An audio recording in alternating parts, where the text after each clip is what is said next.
Hello friends, welcome back to my channel visual art history Mahi S. Friends, मैं आप लोगों को समसामयिक कला, जो समसामयिक कला होती है उसमें कॉन्टेम्परेरी आर्ट जिसको इंग्लिश में बोलते हैं, उसके बारे में हम क्लास कर रहे थे, जिक्र कर रहे थे। तो अभी मेरी वीडियो पिछली वाली आई थी काफ़ी पहले, तो मैं किसी कारणवश नेक्स्ट वीडियो अपलोड नहीं कर पा रही थी।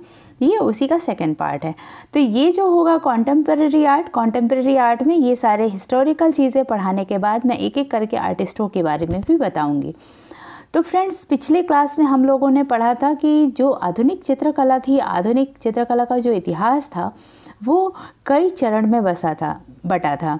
आप लोगों को अगर याद ना आ रहा हो तो आप मेरी इसके पहले वाली वीडियो जाके देख लेंगे। इसके डिस्क्रिप्शन बॉक्स में मैं उसका भी लिंक दे दूंगी और एक प्लेलिस्ट में डालती जाऊंगी, जिससे आप लोगों को सारा कंटिन्यूएशन में 1, 2, 3 करके वीडियो अपलोड करूंगी और आपको उससे बेनिफिट हो जाएगी।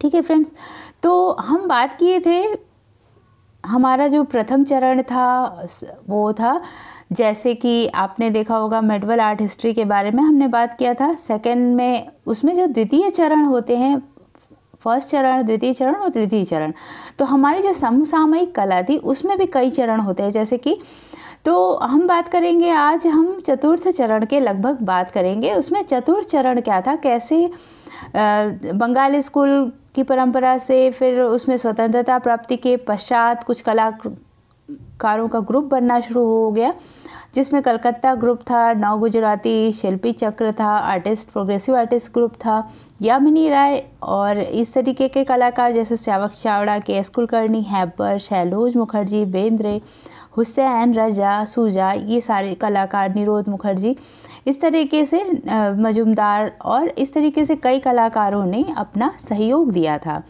तो हम बात कर रहे थे, पिछला हमारा इस वीडियो जो कंप्लीट हुआ था, ग्रुप 8 तक हमने बताया था कब बना था, कब स्थापित हुआ था, ग्रुप 1890 बताया था, अननोन ग्रुप बताया था। तो अब हम बात करेंगे नेक्स्ट ग्रुप की, जो कि चोल मंडल से होगी, जिसकी स्थापना के.सी.एस. पनिक्कर ने की थी। तो फ्रेंड्स, ये जो स्थापना थी उसमें कई कलाकार शामिल होते हैं, कैसे इसमें किस तरीके से काम करते हैं, हम ये सारी चीज़ों पे डिस्कस करेंगे। ठीक है फ्रेंड्स, तो नेक्स्ट स्लाइड पे चलते हैं हम।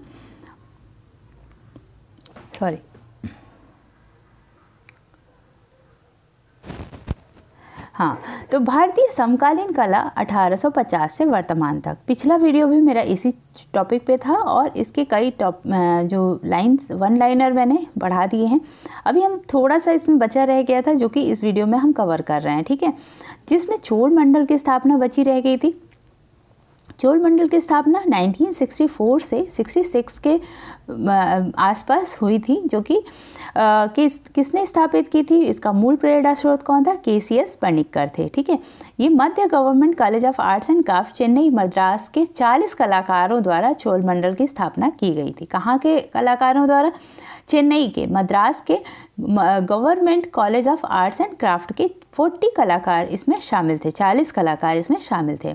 और इसको जो सबसे पहले स्टार्ट करने वाला था, जिसको प्रेरणा, जिसके दिमाग की उपज थी, वो थे के.सी.एस. पनिक्कर। ठीक है, इसके बाद एम.एस. विश्वविद्यालय की स्थापना।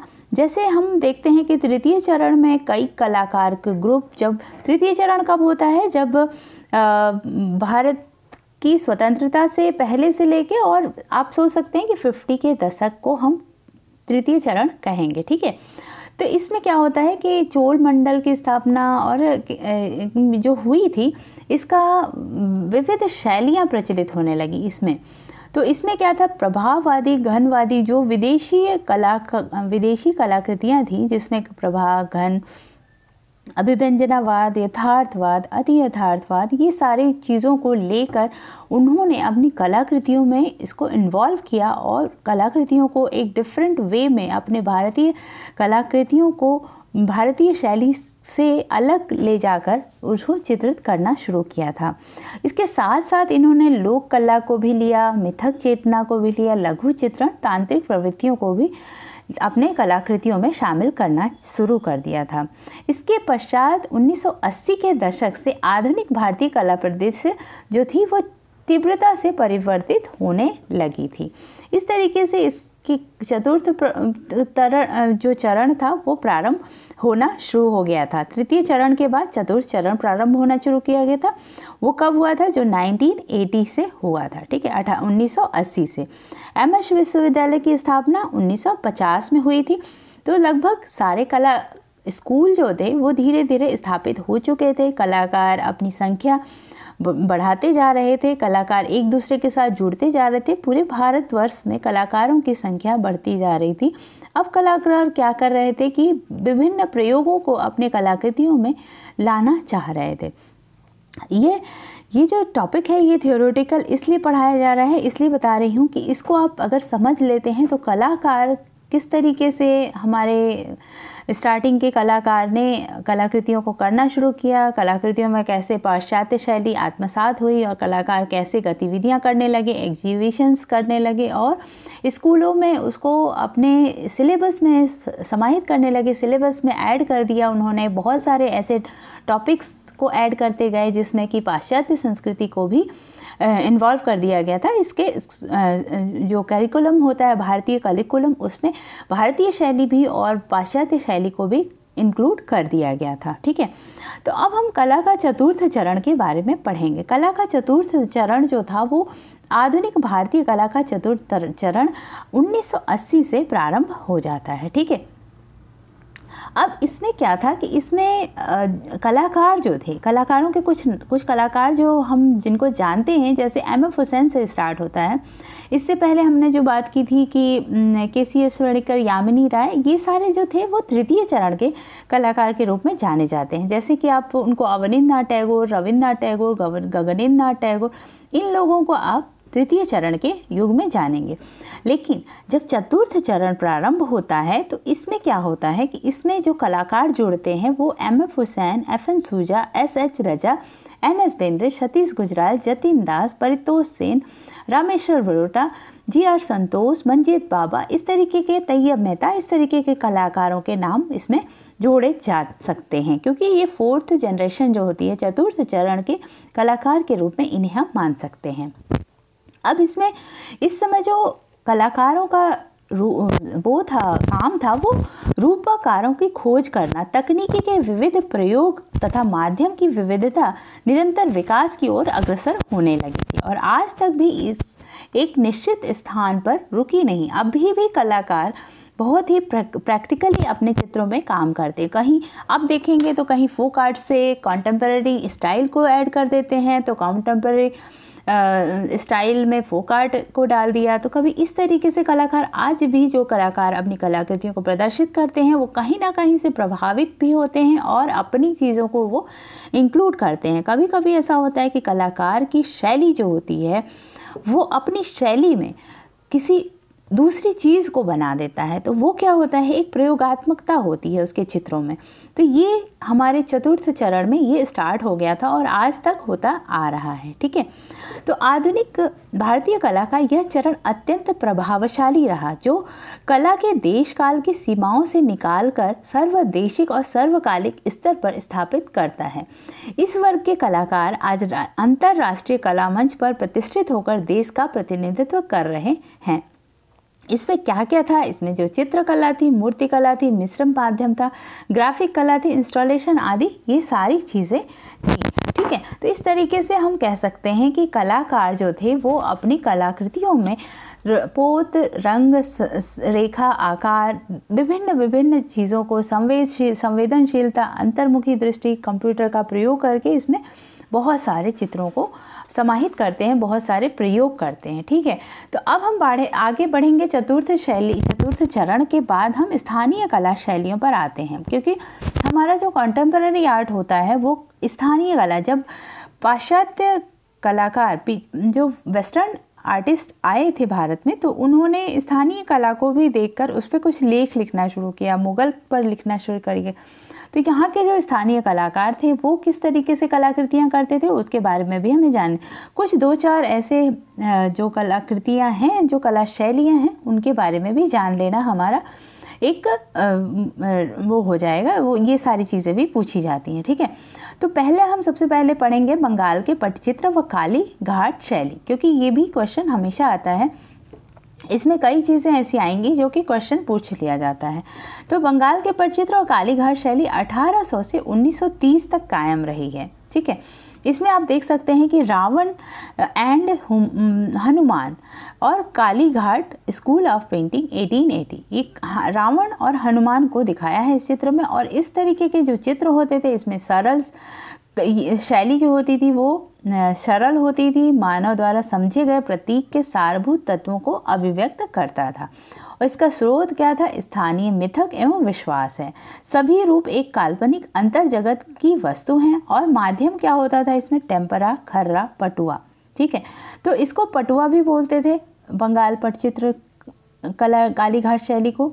इसमें जो कलर लगाए जाते थे वो गहरे और भड़कीले लगाए जाते थे। बैकग्राउंड में इसके सिंपल कलर लगा के गहरे और भड़कीले की दूर से ये चीज़ें दिखाई देती थी।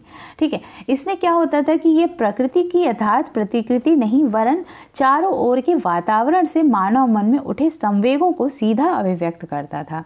ठीक है, पटुआ कला के मूल स्रोत स्थानीय मिथक एवं विश्वास हैं, जिसमें किसी भी पदार्थ, वस्तु या आकार की आवश्यक तात्विक विशेषताओं को लेकर रूप रचना की जाती है। ठीक है, तो इस तरीके से ये जो थे वास्तविक जीवन से इसका कोई संबंध नहीं था। ये चित्र टेम्परा माध्यम में गहरे और भड़कीले रंगों में बनाए जाते थे। रेखांकन क्या होता था? मोटा होता था, गतिशील होता था और इसके आसपास गहरी छाया भी लगा दी जाती थी। इसके जो बेस होता था, इसका जो बेस होता था वो टाट व मोटा कपड़ा होता था। गोबर व मिट्टी का छना हुआ गाढ़ा लेप करके सुखा लिया जाता था और इसके बाद उसको घोट कर उस पर चित्र किया जाता था। चित्रफलक जो होते थे कागज, कपड़े पे चिपके कागज और कैनवस भी होते थे। पारंपरिक विधि में जो होता था टाट गोबर व मिट्टी का छना हुआ गाढ़ा लेप लगाकर इसको सुखा लिया जाता था और सूखने पर घोट कर इसको, सूखने पर जो घोटने का मतलब ये हो जाता है कि उसको जो जिस बेस पे कलर करना होता है उसको चिकना कर दिया जाता था और घिरी पर लपेट लिया जाता था।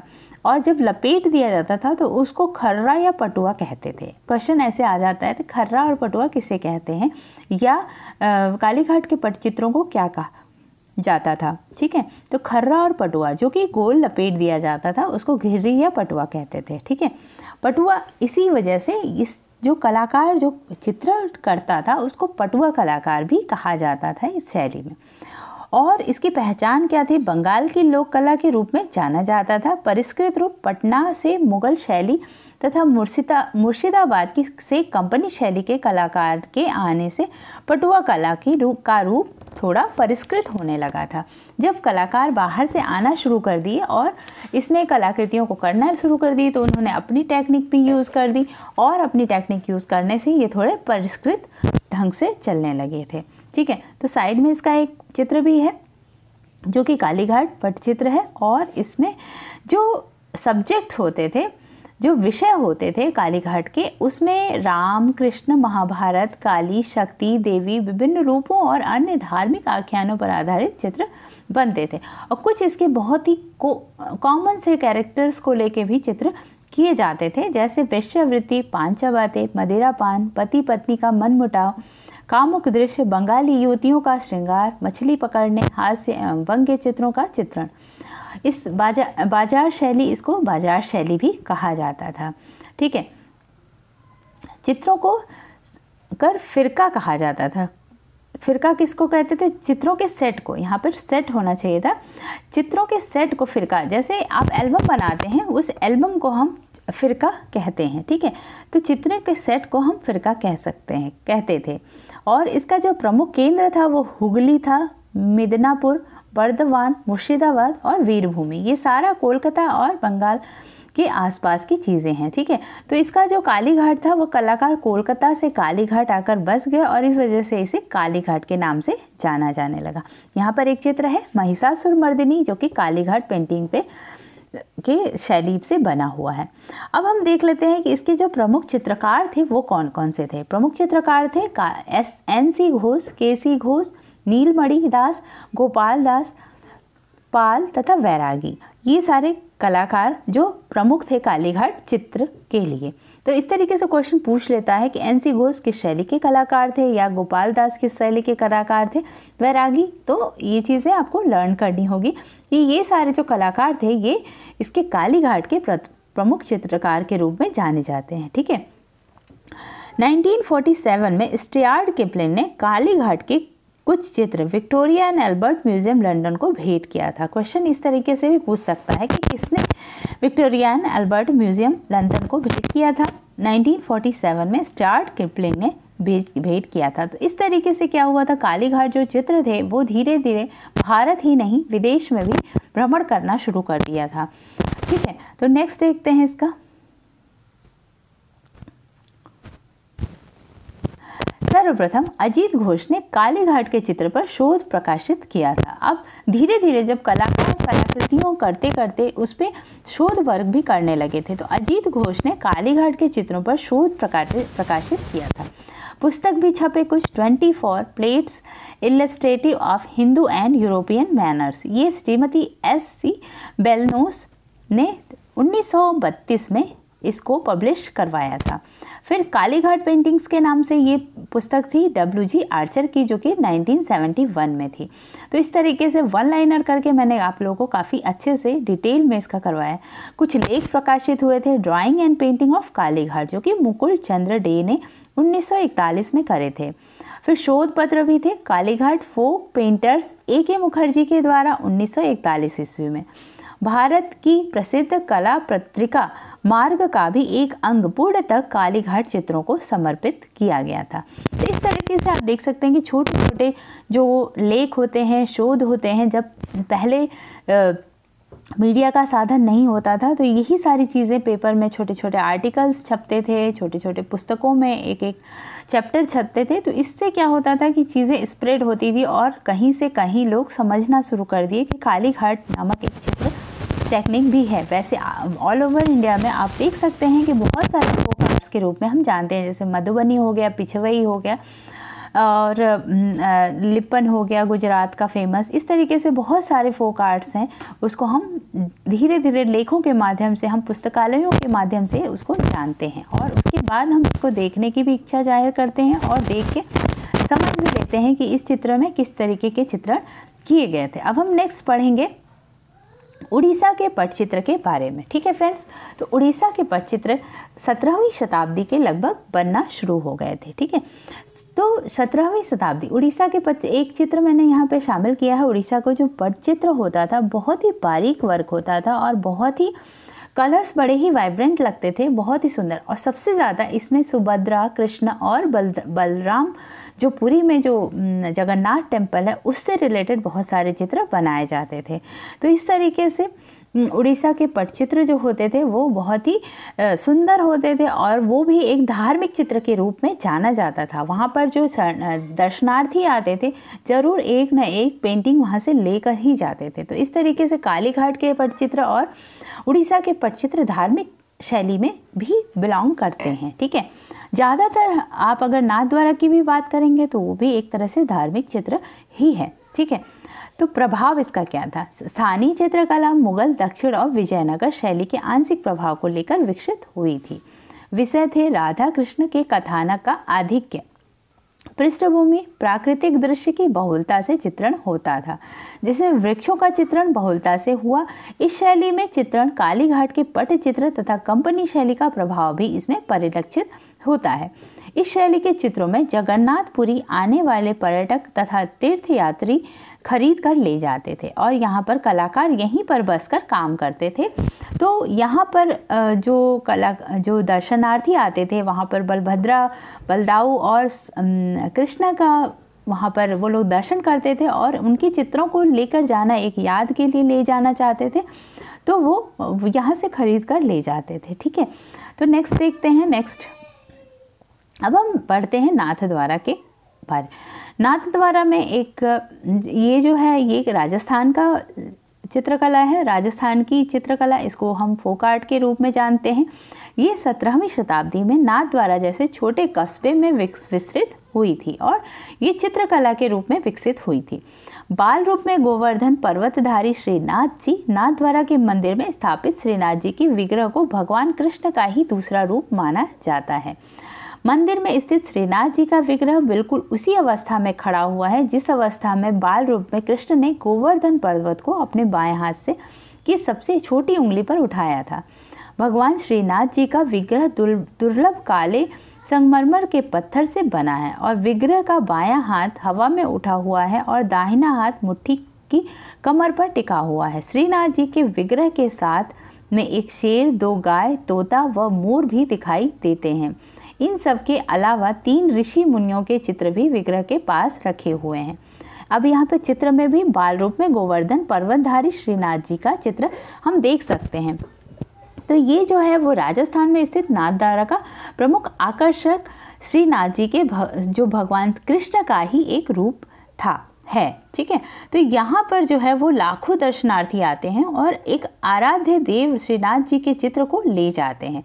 तो इस तरीके से जब चित्रों को खरीदना शुरू किया तो यहाँ के कलाकारों ने उसको चित्रित करना शुरू किया। तो श्रीनाथ जी का चित्रण करने लगे और उसके साथ साथ और भी उसमें सृजन करने में उन्होंने गिलहरी, बकरी, घोड़े, दर्शन और सबसे ज़्यादा गायों का यहाँ पर चित्रण होता है, कदम्ब के वृक्ष का होता है और उनके फल का होता है, मोल श्री के वृक्षों का अंकन होता है और बहुत सारी चीज़ों का, इसमें मछली भी होती है, बगुला, सारस, तोता, मोर, सारी चीज़ों को इन्होंने अपने चित्रों को सजाने के लिए चांदी व सोने का भी प्रयोग करना शुरू कर दिया था। इस तरीके से वो चांदी और सोने को घोटते थे। इसका जो बेस तैयार करते थे वो भी कपड़े पर इन्होंने मैदे का लेप लगाकर इसको बनाकर और उसको उल्टा करके घोटते थे जिससे कि वो चमकीला हो सके। बहुत लोगों ने नाथद्वारा का वर्कशॉप किया होगा, उसमें उनके कलर्स को भी देखा होगा। कलर्स भी बड़े ही नेचुरल कलर यूज़ किए जाते थे, जैसे सिंदूर, हल्दी, इन सब कलर को यूज़ करके नाथद्वारा चित्र बनाए जाते हैं। ठीक है फ्रेंड्स, तो नेक्स्ट हम बढ़ते हैं फोक आर्ट की तरफ। तंजौर के पटचित्र के बारे में। तंजौर कहाँ पर स्थित है, कहाँ की कला है? चेन्नई से 300 किलोमीटर दूर स्थित है ये। और वहाँ पर समय क्या था इसका? 17वीं से 18वीं शताब्दी। और इसके संरक्षण के रूप में किस समय, अभी भी आप तंजौर के चित्रों को देखेंगे तो ये सोने चांदी के चित्र उससे सजा हुआ होता है। आज भी लोग तंजौर का अगर चित्रण करते हैं तो उसमें सोने के पेपर को यूज़ करते हैं, सोने के पत्त को चिपकाते हैं वहाँ पर और उसको उभारदार एक बहुत ही सुंदर टेक्निक से उसको उभारते हैं और बड़े ही 3D इफ़ेक्ट में आता है। एक तरह से ये 3D इफ़ेक्ट में होता है। ठीक है, मराठा शासकों के कृष्ण राय वाडे राय के शासनकाल में ये संरक्षण में बनता था। विषय क्या थे इसके? शिव, विष्णु, कृष्ण, हिंदुत्व पर आधारित चित्र बने थे। कृष्ण के जीवन पर आधारित घटना प्रिय विषय था और इन पटचित्रों का निर्माण पूजा के लिए होता था। अब तंजौर जो चित्र था ये भी एक तरह से भगवान के लिए धार्मिक अनुष्ठानों के लिए ही किया जाता था। तंजौर ग्लास पेंटिंग का एक मुख्य केंद्र था। यहाँ पे एक तरीके का ग्लास पेंटिंग भी किया जाता है जो कि यहाँ पर केंद्र है और इसके चित्रकार राजू जाति के होते थे और इसके चित्रकारों के रूप में एक राजू जाति होती थी, वो बड़े फेमस होते थे। ठीक है फ्रेंड्स, तो तंजौर का जो मुख्य केंद्र रहा है वो ग्लास पेंटिंग के रूप में भी जाना जाता है और ये दक्षिण भारत के अन्य प्रदेशों, जैसे दक्षिण भारत के कई और प्रदेश हैं जैसे तिरुचिरापल्ली, मदुरई, पदुकोट्टन आदि में भी कार्य होता है यहाँ पर। और यहाँ पर पद्धति में सादा कांच पर टेम्परा तकनीक से अपारदर्शी गाढ़े रंग भरते हैं। रेखांकन, आभूषण तथा अन्य बारीकियों को पहले अंकित किया जाता था, अर्थात चित्र को अंतिम रूप देने की प्रक्रिया के पश्चात पीछे से सपाट रंग भरे जाते थे। जैसे आगे कलरफुल चीज़ों को भरने के बाद उसको सपाट रंग भर दे, जो ग्लास पेंटिंग की बात हम कर रहे हैं उसमें, तो उससे क्या होता था कि आगे के जो कलरफुल चित्र हैं वो आते थे। तंजौर शैली हैदराबाद, कुडुप्पा, कुरनाल, अरकाड, मैसूर, तंजौर, मदुरई, तिरुचिरापल्ली, पदुकोट्टम आदि स्थानों पर भी ये विशेषताएं लेकर विकसित हुए थे। इस तरीके से तंजौर शैली के बारे में हम समझ सकते हैं और उक्त ये जो शैलियाँ प्रचलित थी वो केदारनाथ, बद्रीनाथ, द्वारिकापुरी आदि स्थानों के धार्मिक चित्रों तथा मधुबनी, मिथिला, राजस्थान, बंगाल, उत्तर प्रदेश, ये सारे जगहों पे भी हम इसको देख सकते हैं, यहाँ की लोक कला के बारे में पढ़ सकते हैं। ठीक है, तो सारे का डिटेल अभी हम आपको जैसे मधुबनी के बारे में अभी फुल डिटेल नहीं बता पा रही हूँ, राजस्थानी शैली, तो ये सारी जो लोक कला शैलियाँ हैं इनके बारे में अभी डिटेल में नहीं, ऐसा कोई क्वेश्चन आएगा तो मैं उसको भी आपको डिटेल में पढ़ा दूँगी। बट आज हम अभी इसी पे ख़त्म करते हैं अपना ये चैप्टर। और मेरा ये फोक आर्ट से रिलेटेड ये जो चतुर्थ चरण था उसमें इसका बहुत ही मूल योगदान था, तो इस वजह से हमें इसको शामिल करना पड़ा। और ये सारी चीज़ें जो कलाकृतियाँ थी, किस पे बनते थे, कहाँ के हैं, ये सारी चीज़ें आप लोग अच्छे से देख लीजिएगा, वीडियो को बार बार सुनिएगा, आप लोगों को काफ़ी हेल्प होगी। और कलाकार कैसे थे, जैसे अभी हमने पढ़ा कालीघाट पर, तो कालीघाट के जो शोध पत्रिकाएँ थी ये काफ़ी इम्पॉर्टेंट है, जो कि आप देख सकते हैं, उसको देख लीजिएगा, ध्यान से नोट डाउन कर लीजिएगा, काफ़ी हेल्प होगी। तो अब हम जब नेक्स्ट चैप्टर पढ़ेंगे इसके बाद का, तो हम देखेंगे कि उसमें अब धीरे धीरे जब विदेशी कलाकार आए थे और शोध कार्य करना शुरू किए और भारत की कलाकृतियों को अपने शोध पत्रिकाओं में करना शुरू किया, और जब ईस्ट इंडिया कंपनी की स्थापना हुई तो बहुत सारे विदेशी कलाकार आते हैं साथ में, और यहाँ के राजाओं को, नवाबों को, उनकी पत्नियों का, परिवार, फैमिली मेम्बर्स के चित्र बनाना शुरू करते हैं। तो इस तरीके से अब हम अगला जो हमारा चैप्टर होगा, इसका थर्ड पार्ट, वो हम पढ़ेंगे भारत में विदेशी चित्रकार। और मैं चित्रकारों के बारे में भी बताऊंगी, कुछ बहुत ही अच्छे अच्छे कलाकार होंगे जिसके बारे में हमने बहुत जगह पढ़ा नहीं होगा, तो क्वेश्चन ऐसे आ जाता है कि इस कलाकार ने भी, और उन लोगों ने बहुत सारे काम किए हैं, उनके भी हम जिक्र करेंगे, जैसे टिल्ली कैटल हो गए, सेटोन हो गए, जॉर्ज विल्सन हो गए, जॉर्ज फेरिंगटन, इस तरीके के कई कलाकारों को हम शामिल करेंगे अपने नेक्स्ट चैप्टर में। ठीक है फ्रेंड्स, तो नेक्स्ट वीडियो आने तक बाय बाय। और मेरी वीडियो अगर आपको अच्छी लगी हो तो लाइक करिए, शेयर करिए और सब्सक्राइब करिए, और कमेंट ज़रूर करिएगा कि आपको ये कंटिन्यूएशन में ये वीडियो अच्छी लग रही है, और कंटिन्यूएशन में मैं वीडियो बनाती रहूँ, थोड़ा सा इंस्पिरेशन मिलेगी, मुझे समझ में आएगा कि आप लोग ये टॉपिक से इंटरेस्ट ले रहे हैं, तो आगे मैं और मोटिवेटेड होकर ये वीडियो बनाना शुरू करूँगी। नेक्स्ट वीडियो मेरी तैयार है, बहुत जल्द आएगी, तब तक के लिए बाय बाय।